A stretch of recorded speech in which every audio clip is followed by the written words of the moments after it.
life can be have regret and relive the things that have happened in the past.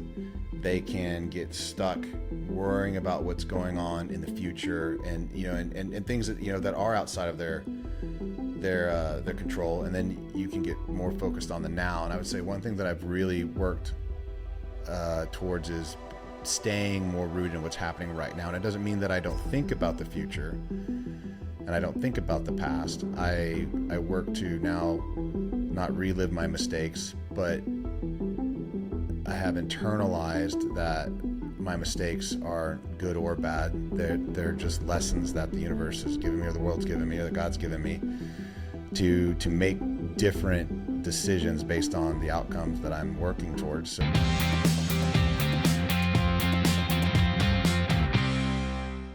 Yeah, I think that there's a lot of fear in the United States. There's a lot of fear everywhere. There's fear in my life currently. I think there's no way around it, right? Like, fear is not something. It's funny. It's like it's not something to be scared of. It's just a signal. Yeah, absolutely. I mean, there is an overabundance of, using your words, fear signals right now. I think the way that social media has been designed, it has, so it's there naturally, right? I mean, it's wired in us as a survival instinct based on that, so I think there's the natural part of that exists there. But we now live in a time where there are way more fear signals. Like, I think a lot of the way social media has been designed, perpetuates that and agitates it. Fear sells. I mean, that's what we've watched in the news and the media for years, and it's only accelerated.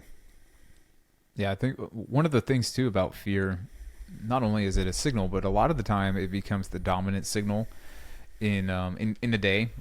So especially if you wake up and something that you have been anxious about kind of pops up again, all of a sudden now you're overwhelmed with that sense of fear. And a lot of the time we forget that okay, I can speak for myself on this. Like, I'm not always in a position where fear is the dominant emotion that I'm feeling, or that there really is anything to be afraid, but I can get captured by what's happening and think to myself, this is kind of it. Like, this is life. There is nothing better.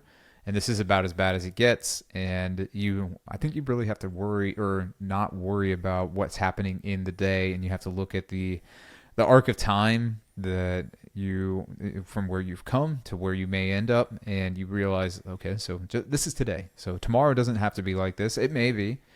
But the day after that may be getting better. It could get worse, but it's always going to get better than what you think it may be. So, and part of that is like just having a really good way to deal with fear. I mean, you can be rational and say, okay, so whatever I'm afraid of right now, maybe it can't really hurt me, right? So if it's in business, or if it's in some other area of life, like let's just say it's an athletic pursuit and you've got a championship coming up, like are you gonna get killed? Probably not. Like, you're probably not gonna die in work or in an athletic pursuit. I mean, sure, like you could have a freak accident and die, but you could also die on the way to work. Most people aren't even afraid of that. They get into their car willingly and they don't even think about the good chance that they would die in the car, which is far more dangerous than the situation they're going to encounter at work. And yet, like, that's what is invoking so much fear. So the logical part of it is just like, people don't even really compute with that. But I think being able to offload it to somebody other than yourself, in this case, like a higher power, is what really is going to allow you to deal with fear in a way that you may not be able to on your own. That's where, for sure, us, we rely on God, because He has told us that we don't have to fear. He's already conquered the world, and so these momentary struggles are something that we're going through, but He says that He is good. And again, like, if I look at the pattern of my life, there have been so many more times where I was afraid of something and something better was around the corner and I didn't know, and then it revealed itself and all of a sudden life has improved. This isn't some prosperity gospel thing. It was just like, okay, like, that's actually how He is. He says He's this way, and repeatedly in my life He's demonstrated that. Well, He says, like, man, I always mess this one up, but I mean, we basically as people, we make decisions, or we try and chart the course, but God basically he determines the destination.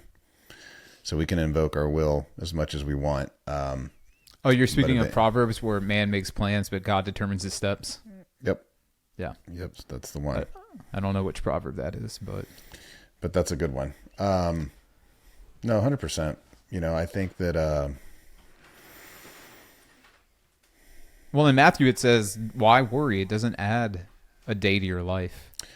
Well, it doesn't. So let's talk about that for a second. I mean, there's an appropriate balance. Like, again, let's go back to you mentioned fear as a signal. So when there are things that are happening, it's like there's an opportunity to assess and go, decide like, okay, is this something that like I really actually need to be afraid of, or am I responding to something that's being done to me that isn't real?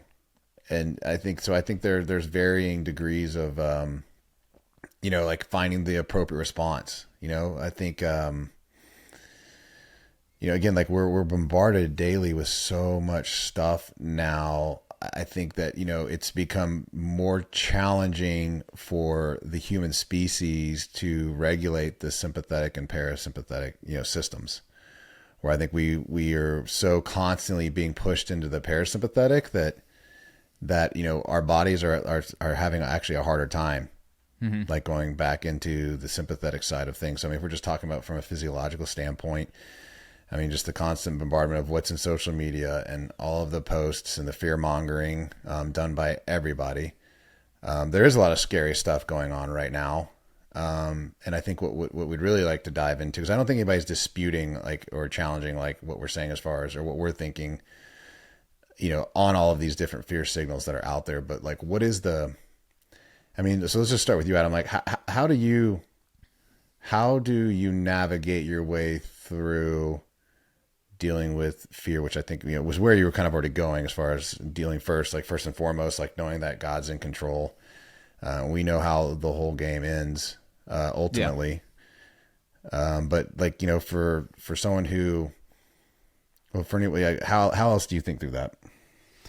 So obviously the way that I'm going to respond to it may be different than how other people respond to it, especially people without a belief system and even a belief system like mine, which is typical Christianity. So I believe, like you said, the end is already won. I already know what the end is, and past my death, I'm going to be united with Christ in heaven, right? And I know that seems like such pie in the sky, sky daddy bullcrap, and that's okay if you believe that. This is what allows me to get through fear, and I actually believe it to the core of who I am. So it, again, doesn't just allow me to deal with fear, to disarm it. It's actually what allows me to understand that this present fear has no bearing on where I'm headed. And so I don't have to, it's not that I don't even have to worry about it. I can just glance at it and say, you have no effect on me. Even if the biological response is heightened breath, rapid heart rate, having stomach distress, all of the things that we go through, I have the end already written. And so with that even being said, then of course, I have the day-to-day things that are where God says that he is faithful. And it doesn't mean that situations always improve. I imagine that there have been plenty of people throughout time who were in really crappy situations that never fully resolved themselves. And what they were able to do is they were able to latch on to one thing, which is the truth that God loves them and that they are loved no matter their circumstances, because circumstances are a really bad indicator of who God is. If you base your current circumstances on what you think God is, then pretty much all the time, you're going to have a really poor opinion of God until you realize that circumstances mean nothing. They are just a place where you are for a moment of time. They are transient. You move through them and they leave you. They're in the past after you move through them. And so that's another thing. And then of course, I think the biggest thing is knowing that he cares, right? It says in Peter that we're supposed to cast all of our cares upon him because he cares for us. And so what I realize is if I am afraid of something, the same way that my child might be afraid of something, he is looking down, whatever, I know, Sky Daddy, but he's here, and he's like, you don't have to worry about this. The same way that I tell my child, like yesterday, we go to the beach and he won't get in past his ankles. And I'm like, you've been into your knees before. Why don't you be in there? Because it's deep. And he had just seen a shark being caught. And I was like, teeny tiny shark, no big deal. But I was like, you can get in here confident that like no shark is going to eat you.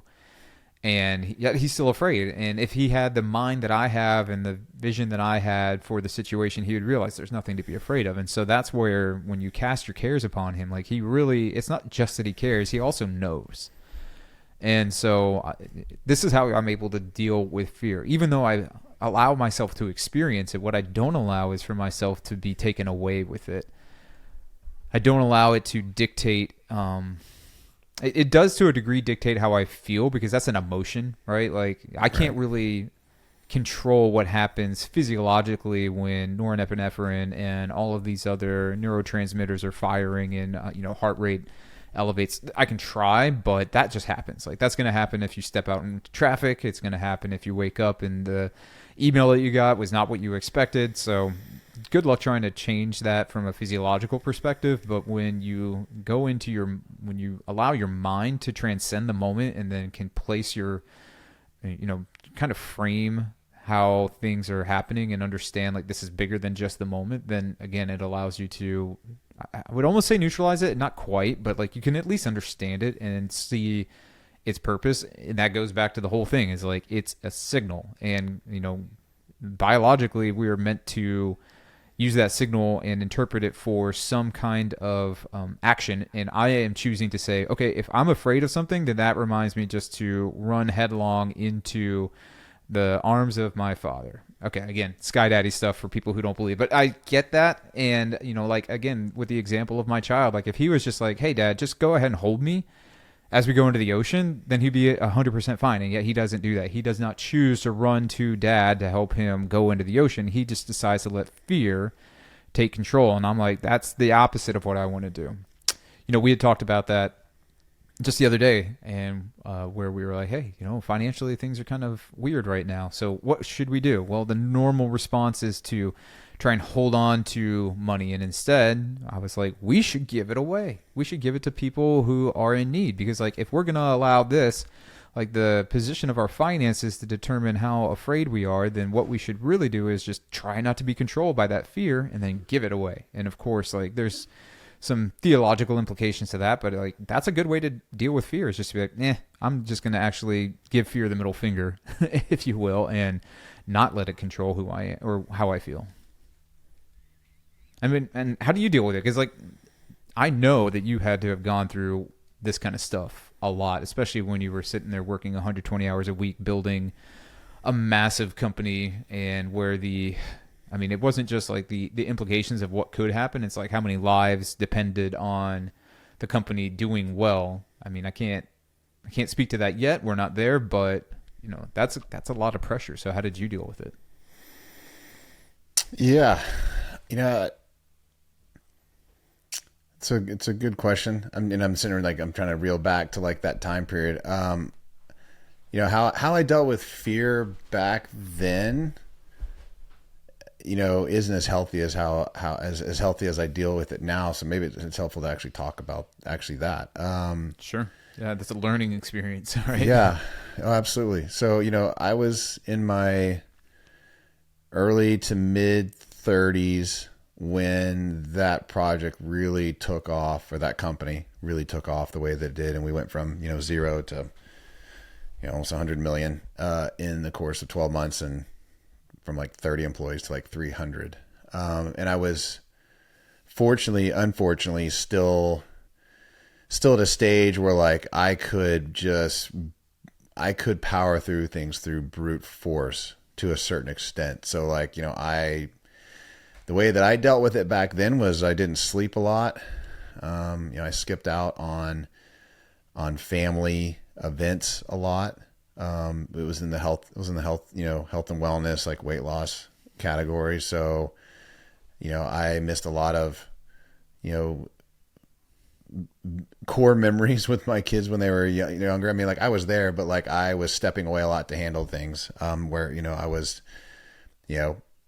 Christmas Eve morning, holed up in a room working on a product launch that was taking place or something else, so, but my way of doing it back then was just brute force, working a lot, not sleeping, drinking too much caffeine. Was there a constant rhythm of fear, or was this just like to keep it at bay? There, I don't know if I would say it was, man, I almost, it's interesting. So during that season, I don't know if I would say there was ever like, I wouldn't have identified it as fear because I'm such an adrenaline junkie. I was just riding the high of what we were doing. And I guess there was different points where there was fear. And I would say it was a pretty constant rhythm just because like we were running so hard for so long. A lot of the fears that I had at that time were that like the company would grow past my capabilities, that I would look bad, that I would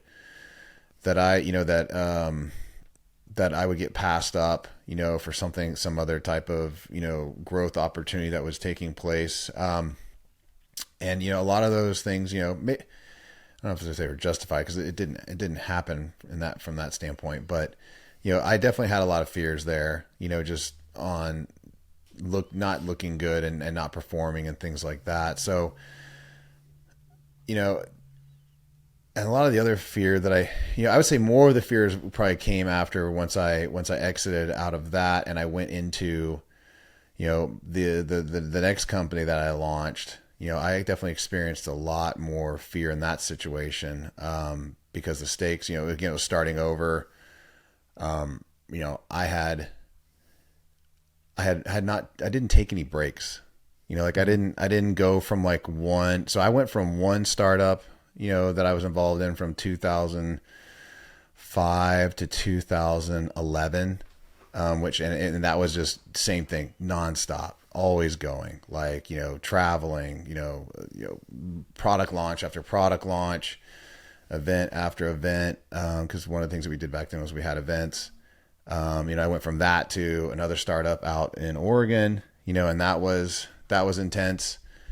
And I went from that to, the next one, which was BioTrust Nutrition, here in Texas, based out of Texas.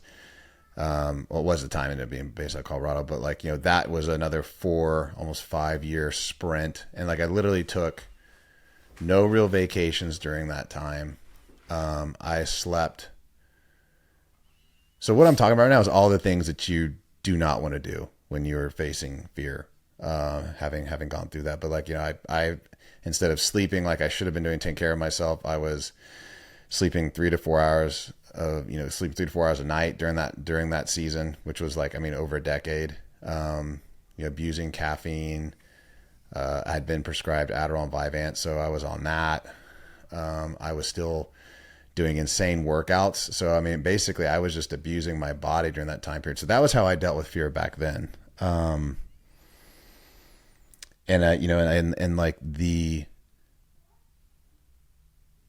Even though I wouldn't say I was necessarily responding to fear the entire time, but I probably was on some level, like I probably was operating out of a subconscious level of fear of failure, at all of those different stages.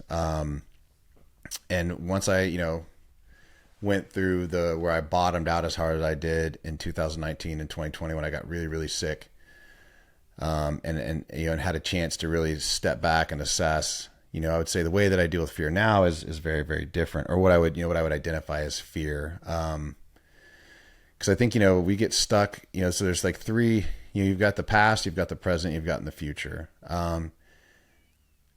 And, you can get so worried about what you did previously, or you can relive the mistakes that you've made, and you're basically just reliving fear over and over again there. And then you can also get stuck worrying about all these things that, may or may not happen in the future, that like got a dog with a cone that decides to bang its head into things while I'm in here. Cone of shame. But like, basically, get neutered, you too can wear a cone. Yeah. So, I think so like kind of drawing the parallels to now, it's like there's, I think anybody in any season of their life can have regret and relive the things that have happened in the past, they can get stuck worrying about what's going on in the future, and and things that that are outside of their control, and then you can get more focused on the now. And I would say one thing that I've really worked towards is staying more rooted in what's happening right now. And it doesn't mean that I don't think about the future and I don't think about the past. I work to now not relive my mistakes, but I have internalized that my mistakes aren't good or bad. They're just lessons that the universe has given me, or the world's given me, or that God's given me to make different decisions based on the outcomes that I'm working towards. So the past is my teacher. The future is I've got things that I'm working towards and that are goals for myself, for my family, for the companies I'm involved with. And it's easy to get trapped into fear there. Cause when you're early in startups, you can be worried about making payroll. You can be worried about making hiring mistakes and all of these things. And there's obviously steps and things that you can do to prevent, or minimize mistakes there. And that's things that you learn as you walk through those. But again, it's like not getting stuck and worrying about these things that could potentially happen out in the future. And I think, right now, again, we're going back to like social media and the news and all the things that are swirling around us, and being involved in growing companies and raising families. Like there's all these things that you can't control that are swirling around you. It's so easy to get stuck, and being fearful and all those things. And I think, it's being able to take a step back and, just control the things that you can control. So for me, I do stay rooted, I do stay rooted in the word and the gospel. And I do get a lot of strength from that. But I also think, something that with the way our world is designed now is we have to be intentional about separating ourselves from that stimulus or that fear signal, because the fear signal is just ever present now. If you stay tapped into, what's going on in the world and this, supercomputer that we carry around in our pockets, like you said earlier, you could wake up in the morning and the first thing you do is you could check your email, and you could see an email that maybe you don't want to see that could be dealing with something that's going on, or you can see negative headlines, or you can see all of the fear-based stuff that's going on. And it doesn't matter whether you're, if you're sitting more to the left or more to the right, like we're all being fed a constant source of fear, just, one bite at a time. And so, go back to during the pandemic, I remember there was this day where one of my, we had some relatives that were here, and, one of them was in the living room watching the riots that were going on during that time period when all of the BLM stuff like really kicked off here in Austin. And I had just walked out of my room, and I was dealing with, at that time, I had shut down a company, what this was in early 2020, I had shut down a company, and I was spinning up a new project that fortunately was going well, but it was still stressful. So I was carrying all the weight and the stress of shutting down a company, laying people off, having to paying things off that need to be paid off that had to do with that, to starting this new thing, to, pandemics going on, worrying about, and this was the early days of COVID, where none of us really knew what was going on. And all of the fear that was being absorbed during that. And then I walk out in the living room, and then there's someone there watching this riot thing. And I felt like this panic type feeling, like kind of coming on. I'm like, okay. And I just walked outside. And, I'm very fortunate to live out in the country, live on 10 acres. And I can't see any of my neighbors. I see, as many cattle as I do people out here, for the most part. And, as I went outside and heard the birds and, was able to start to detox, it hit me that, you got to separate. You have to have time away from like that fear signal. I mean, and this isn't anything new. I mean, look at go back to the World War I example that everybody talks about, where the soldiers came back and they were shell shocked because they stayed. And I'm not comparing my life to like what those guys were going through, but the way the human experiences things sometimes doesn't differentiate between like whether it's a war situation or it could be something else that may not seem as extreme, but over time, it can create the same physiological response like in us. And, that's essentially like what we can very easily create for ourselves. So I think it's one, finding the thing that really centers you. And for us, obviously, like, I and my family, we believe in God. We believe that Jesus died on the cross for our sins. And like, that's a constant source of strength. Like I take those burdens to him regularly, and I give those over to him. Cause that's what he offers. That's what he wants. He wants to carry that for us. So I do that. But I make sure that I get time, that I intentionally separate from, those fear signals. I mean, when you get stuck in your head, like one of the best things that you can do is get into your body. So like I go for walks, I pray, I meditate, I do breathing. We both do the cold plunge. That's another one that like, helps deal with stress. But so I try and get out of my head and I try and get into my body. And then additionally, I would say that, I have other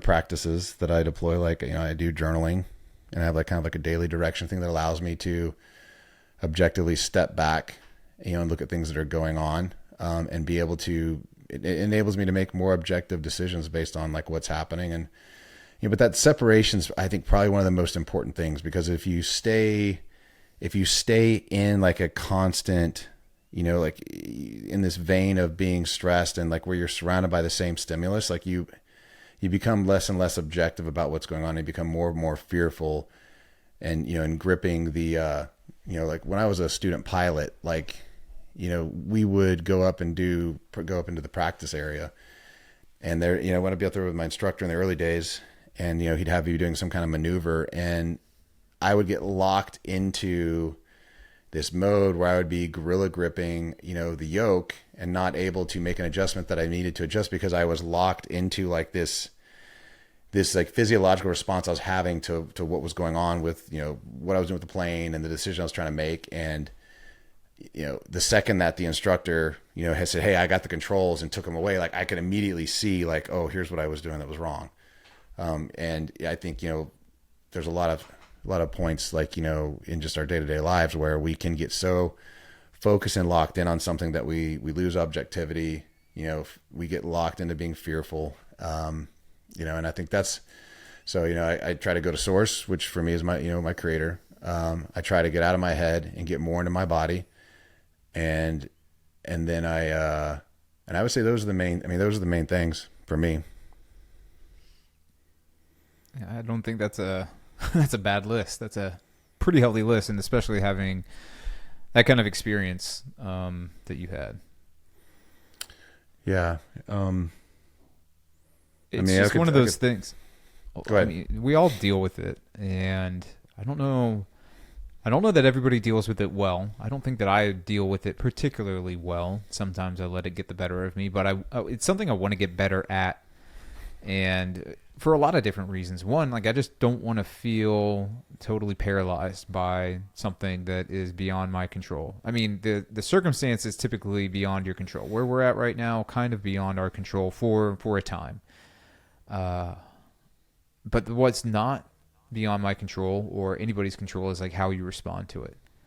And I think that's again like what you were talking about, where people need to detach from the impulse of fear. So you can't always do that, right? Like if you're in an abusive relationship, and it's very difficult to detach. If you are in a business that is pretty high stakes or cutthroat, difficult to detach. But I think where a lot of people are experiencing mental anguish and fear is around like what is going on in the world.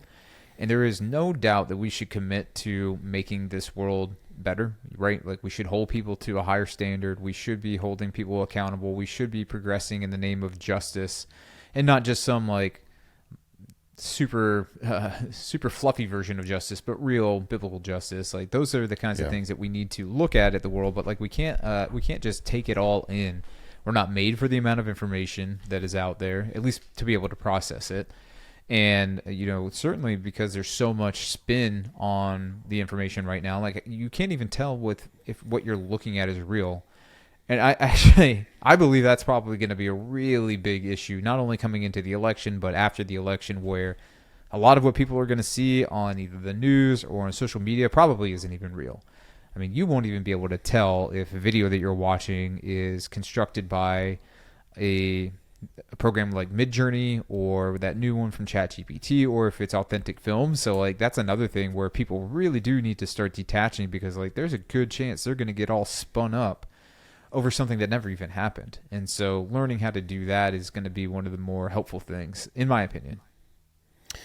Well, man, whether we were not created to be constantly in these artificial environments, or just based on where we are in the current development of the human species, like we're not wired to be in these artificial environments all the time. I mean, and that's where, again, some of the other things that I didn't think to include, there was like, having a community, like an actual community where you're developing relationships with people who are looking to do life like you're doing it, being successful, loving their families, like, community is a big part too. So I think, actually making sure that you're tapping into relationships, because there are physiological responses that our bodies have that are like, that actually help us feel happier and more fulfilled.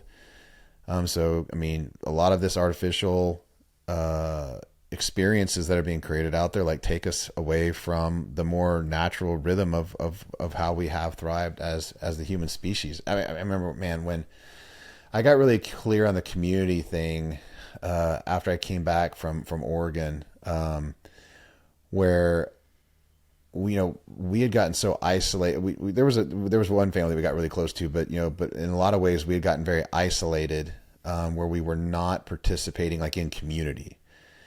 And when we got back from Oregon, I joined a CrossFit gym, and we got more involved in our church as well. But between those two things, like just being in the same space as other people that have similar and varying beliefs depending on the environment, but are there on a similar mission. So like at the CrossFit gym, we were all there to be healthier and to push ourselves physically as much as we could, which attracts a certain amount of, there being an equal yoke there amongst those people. And then, obviously, are you sure that's why you were at a CrossFit gym, or not just to talk about CrossFit after you did your workout?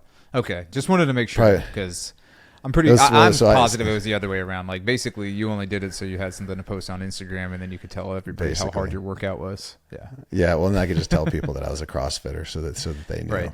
Same thing was when I was a pilot, just so I could tell people I flew planes. Exactly. But it was funny. Like when I would walk away from those workouts more, feeling more fulfilled and just more energized than like, and I've loved working out like, pretty much my entire life. Like it's been a big part of who I am and what I've done, like since I can remember. And it's how I've massively dealt with stress, like by working, exercises being, one of those channels for relieving stress. But like when I would leave those and I stood back and I thought about that, like, man, like the only thing that's different is like, I'm doing this workout and I'm doing it with other people. And like, these people are cool. Like I'm enjoying being around them. Like I feel like I'm being made sharper by their presence, and I'm hoping, I'm hoping I'm doing the same for them. But like, I got clear on that distinction of community and getting into like a rhythm or a pulse with other people that are whether they're trying to accomplish the same goals that I was trying to accomplish, they're trying to accomplish something. So that was another kind of like learning moment for myself, and making sure moving forward that I not just for myself, but like for my family, that we maintained a certain rhythm as it relates to tapping into community. So that was another one. Yeah, I was going to say, talking about it is really helpful, because I think a lot of times people neglect to talk about what they're afraid of because they don't want to look weak, and or it's just too hard, too painful. So being able to talk about it is really helpful. I mean, I even know I Skyped you this morning about it, and of course, like I had this resolve. I was just like, hey, look, like we're trying a lot of things. It all seems like it's throwing spaghetti against the wall, and none of it's sticking. So I'm, good.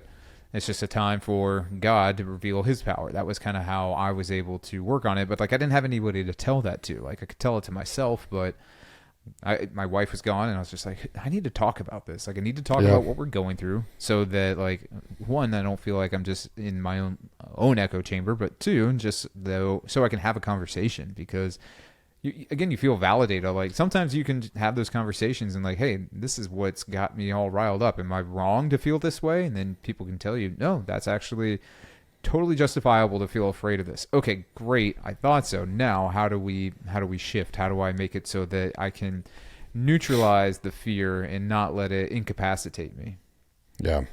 Yeah, it'll put you in a victim mindset, because I think that's another thing that, you know, is worth addressing as it relates to fear, is that you absolutely get thrown into and can get stuck in this you know, being in a victim's mindset. And I think one of the best ways that you can counteract that is one, you know, creating that intentional separation from whatever the, you know, the artificial stimuluses that you have, or the things that can be creating stress. You know, and so whatever that looks for you, that's, you know, again, having an intentional separation there, but also like finding like the things that like you do have control over, and making sure that you are doing those things. Like, even if they're little bitty things, like there's certain days where like I'll start the day already, you know, maybe I finished the day wrong, or, you know, like, as you know, Adam, and the listeners may not know because I haven't brought it up yet, but like, you know, we have a special needs child in our home, and that creates a very unique brand of stress. There's a lot of gifts that come with it, but there's also, and there's even gifts that come from the stress. But sometimes, like, because of that part of our journey, there can be a very stressful situation created very early in the day, and I'll come into my office and like I out of the gate will be feeling very scattered and almost like in this victim, like, why is this happening to us? Like, this problem just keeps perpetuating itself. We're trying all these different things, and you know, we're working those challenges, but that can bleed over into just what I'm doing, like, you know, on a day-to-day professional level. And what I found is I will find the quickest small wins that I possibly can. Doesn't matter how small. Like, I'll find, like, it could be just little tasks, or it could be something that I know if I do, like, it could be even just reading a chapter in one of the books, like the book we're reading right now. You know, I'll do something like that to take control back over what is happening with me. And like, and I'll do 2 or 3 little things like that. And then all of a sudden I'll notice, like, I'll start feeling like I'm getting some control back. And so I would say anybody that's out there that's feeling like they're in this situation that they can't control, like, fear's a liar. It's not true. Like, there may be some things that like are immediately out of your control, but there are things that you can do to work towards getting control back in those areas, as little as they are. And I would say just kind of come up with a quick punch list of that and start going to work on it. And like, you'll very quickly feel yourself get that momentum back and get out of that victim mindset. Yeah, one of the best ways to control your fear is to have a product in hand that is going to help you resolve any situation that could potentially go bad. So the Vanish holster is one of those products. We actually invented it here, and the reason that people love it so much is because this holster allows you to carry your weapon absolutely any clothing. It's super comfortable, and right now, Patriot on Purpose listeners can get it for a great discount. Just go to vnsh.com/POP to claim the world's most comfortable holster.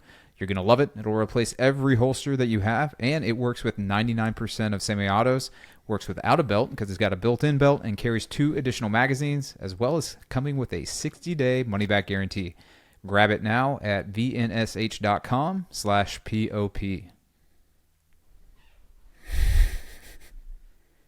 Dig it. Had to do it. All right. I got that marked for Carson and his team, so I'll make sure he knows. Cool. That's awesome. You know, to bring a little bit lighter moment to today's podcast, man, when you started talking about like pulling sharks out of the water, I was immediately like taken back to, I don't even know how old I was. I know as like, I was probably 6 or 7, maybe 8 at the oldest. I had the most crazy imagination as a kid. And like, I watched Jaws with one of my babysitters at that time. And dude, I couldn't even jump into the deep end of the pool. Like, I mean, that was the same way for me. I did like the bubbles, but it was like, dude, I was like, in my mind, I was like, there's a hatch somewhere, and Jaws is going to come out of this thing. But dude, I'd jump off the diving board, I'd hit that water, and it was like Olympic speed, like to the wall and up the ladder. I remember that because I watched it too. Such a dork. I watched it with some buddies in 8th grade, and the camera angles or the camera shots are underwater, and you hear the bubbles going by the mics. Yeah. Like, Oh yeah. and so that's it. It's like you jumped underwater in the pool the next day, and all you heard were the bubbles, and you're like, it's the same. It's the exact same. This is happening. Like, dude, like, people are like, you want to play terror. sharks and minnows? No, Like, no, nope. not today. Nope, not happening. Yeah, and didn't you get bumped by a bull shark surfing one time? I don't know if I got bumped by a bull shark. I've been bumped surfing in the Gulf off of Surfside, Texas. I've definitely for sure got bumped in there. There's a ton of bull sharks. So there's a good chance it was no. But when I was surfing off of New Smyrna in Florida, we surfed the tail side. There was a storm, didn't come directly into there, but there was a storm that passed through. We surfed it all day, and we surfed probably a little bit closer to dusk than we should have. And we had a bull shark that basically came up and circled us like probably like 1.5. It kind of came. It didn't go around us twice, but around once and partial second time, and got close enough to where we could see the thick bulldog kind of like stance, like look that those things have. They're thick. And I was on a short board, so that was a very unsettling moment. So there was fear. That was definitely fear. And how I dealt with that was I got very still, and like tried to be as small on my board as I possibly could, and was thinking about, okay, so this is a good example of fear in the present moment, right? I was like, all right, here's what's going to happen. Like, I was like, ultimately, if this thing wants to get me, like, I don't know if I'll be able to stop it, but like, I've got a board to put between me and it, and I'm going to get up on this board. And when you get fully on a shorty, you're submerged. So I'm sitting there going, my entire body's under the water at this point, except for like probably about here up. And as soon as it went under water, like me and my buddy just sat there and stared at each other. And then finally a set came in and we paddled in. And so,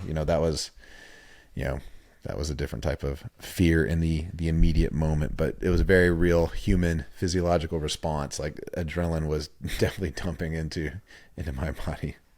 Yeah, there's that whole trend. It's not even a trend, unless it's like a trend of nature, but there's all these, what do they call, killer whales are attacking boats off of the coast of Europe. What is that all about?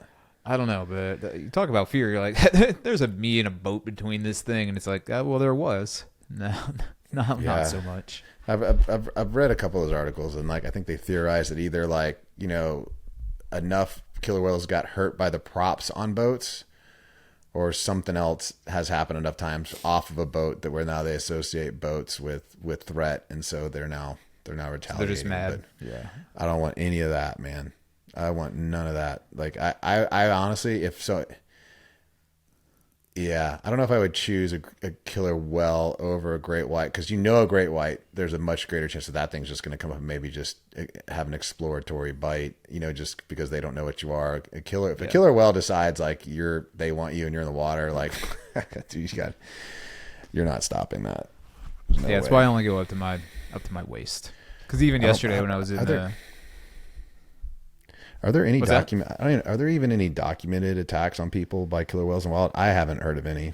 I haven't heard of any. I know they're attacking boats. That doesn't mean that there aren't, but there's more than enough for sharks and great whites at that. So yeah, I think you're anytime I've probably surfed safe. the West Coast, I can't ever. It's never not in the back of my mind like that. There's great whites out there. I can still enjoy a surfing session, but I am very aware that I have paddled out onto somebody's kitchen table.